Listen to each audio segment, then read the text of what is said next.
మెదక్ జిల్లా ఎస్పీ శ్రీనివాసరావు ఆదేశాల మేరకు మెదక్ టౌన్ పట్టణంలోని పెళ్లికోటలో ఉన్న డబుల్ బెడ్రూమ్ ఇళ్లలో డీఎస్పీ ప్రసన్న కుమార్ ఆధ్వర్యంలో 2 సిఐలు 8 ఎస్ఐలు 97 సిబ్బందితో మొత్తం కలిపి 108 మంది పోలీస్ సిబ్బందితో దాదాపు 500 డబుల్ బెడ్రూమ్ ఇళ్లలో సోదాలు నిర్వహించారు। ఈ నేపథ్యంలో సరైన పత్రాలు లేని మొత్తం 150 వాహనాలు పట్టుబడగా వీటిలో 134 ద్విచక్ర వాహనాలు 13 త్రిచక్ర వాహనాలు 2 కార్స్ ఒక ట్రాలీ వెహికల్ ను అదుపులోకి తీసుకోవడం జరిగింది। ఈ సందర్భంగా డీఎస్పీ ప్రసన్న కుమార్ మాట్లాడుతూ ముఖ్యంగా ముందస్తు నేర నియంత్రణ చర్యలో భాగంగా కమ్యూనిటీ కాంట్రాక్ట్ లాంటి కార్యక్రమాలు నిర్వహించడం జరుగుతుందని తెలిపారు।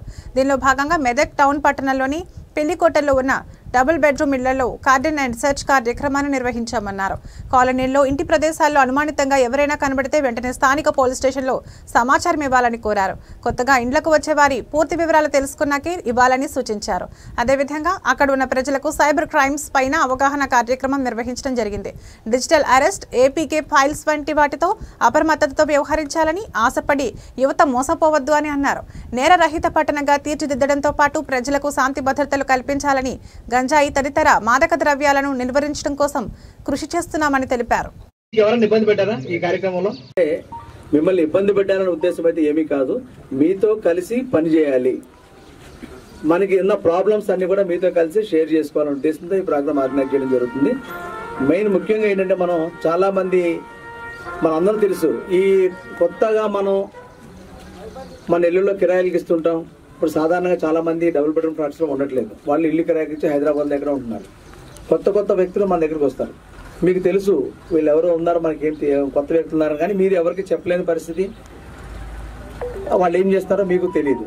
అందువల్ల ఏంటంటే మనం ఈ ఉదయాన్ని మేము అందరూ కూడా ఈ మొత్తం దాదాపు 89 బ్లాక్స్ ఉన్నాయి ఇక్కడ, 89 బ్లాక్స్ లో రకరకాల వ్యక్తులు ఇక్కడ ఉన్నారు।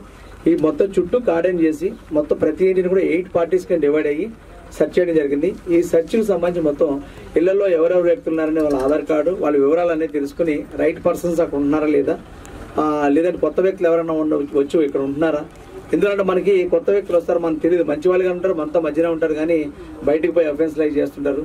అందువల్ల మీరు ఒకవేళ తెలిసినా వీళ్ళ అనుమానం వచ్చినా మీరు చెప్పలేని పరిస్థితి। మీ దగ్గరికి ఈరోజు మేము ఎందుకు వచ్చామంటే మీ చుట్టుపక్కల ఏమైనా అనుమానాస్పద వ్యక్తులున్నా ఏ వ్యక్తులైనా సరే మీరు మాకు ఇన్ఫార్మ్ చేయండి, మీరు చేస్తే దాని మీద యాక్ట్ చేసే అవకాశం ఉంటుంది। మీకు దగ్గరగా ఉండి మీ దగ్గర ఇన్ఫర్మేషన్ తెలుసుకోవాలని ఉద్దేశంతో ఈరోజు మీ దగ్గర రావడం జరిగింది। అదేవిధంగా ప్రతి ఇల్లు కూడా సెర్చ్ చేసి అనాథరైజ్డ్ పర్సన్స్ ఎవరు లేకుండా చూడడం కూడా జరిగింది, కొత్త వ్యక్తులు ఎవరైనా ఉన్నారా లేదా అనేది కూడా చేసాం। అదేవిధంగా మీ యొక్క వెహికల్స్ కూడా తీసుకురావడం జరిగింది, ఏదైతే కొన్ని ఇర్రెగ్యులర్ వెహికల్స్ ఉన్నాయో అవన్నీ ఇక్కడ తీసుకురావడం జరిగింది। మెయిన్ ఉద్దేశం ఏంటంటే ప్రతి వ్యక్తి కూడా వెహికల్ మీద వెళ్ళేటప్పుడు కంపల్సరీ వాళ్ళకి ప్రతి డాక్యుమెంట్స్ మీ దగ్గర ఉండాలి, డ్రైవింగ్ లైసెన్స్ అనేది ఉండాలి, ఆర్సీ బుక్ అనేది ఉండాలి, అదేవిధంగా ఇన్సూరెన్స్ ఉండాలి, మీరు ప్రయాణం చేసేటప్పుడు హెల్మెట్ పెట్టుకోవాలి। ఈ భద్రతలన్నీ మీరు పాటించాలనే ఉద్దేశంతో మీ వెహికల్స్ కొన్ని తీసుకురావడం జరిగింది। మీకు అన్ని చెక్ చేసి మీ వెహికల్స్ కూడా మీకు రిటర్న్ చేస్తాం। మీకు